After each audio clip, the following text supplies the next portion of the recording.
Telangana fire services civil defence training ఇన్స్టిట్యూట్లో firemen passing out పెరేడ్ను ముఖ్యమంత్రి రేవంత్ రెడ్డి సమీక్షించి వారి గౌరవ వందనాన్ని స్వీకరించారు. అనంతరం ప్రసంగించిన ముఖ్యమంత్రి గతంలో 30,000 మంది నియామక పత్రాలు అందుకున్న వారిలో 483 ఫైర్మెన్లు, 155 డ్రైవర్ ఆపరేటర్స్కు కూడా ఉండటం, వారిప్పుడు కఠిన శిక్షణ కూడా పూర్తి చేసుకోవడం పట్ల వారికి అభినందనలు తెలియజేశారు.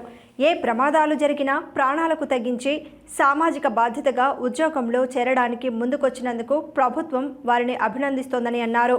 ఈ కార్యక్రమంలో పరిశ్రమల శాఖ మంత్రి దుద్దిల్ల శ్రీధర్ బాబు, ముఖ్యమంత్రి సలహాదారు వేం నరేందర్ రెడ్డి, ఎమ్మెల్సీలు పట్నం మహేందర్ రెడ్డి, ఎగ్గే మల్లేశం, ఎమ్మెల్యే ప్రకాశం గౌడ్, హోంశాఖకు చెందిన ఉన్నతాధికారులు పాల్గొన్నారు. ప్రభుత్వ ఉద్యోగులుగా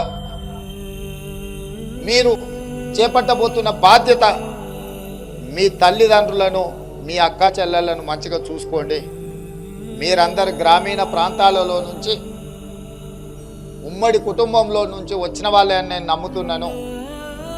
ఈ కాలంలో యువకులకు ఉద్యోగాలు రాగానే గ్రామాలలో ఉన్న తల్లిదండ్రుల పట్ల చూపించాల్సినంత బాధ్యత చూపిస్తున్నట్టుగా కనిపించడం లేదు. అక్కడక్కడ గ్రామాలకు వెళ్ళినప్పుడు తల్లిదండ్రులు ఫిర్యాదు చేస్తున్నారు, సార్ మా పిల్లవాడు మమ్మల్ని సరిగ్గా చూసుకోవడం లేదు అని.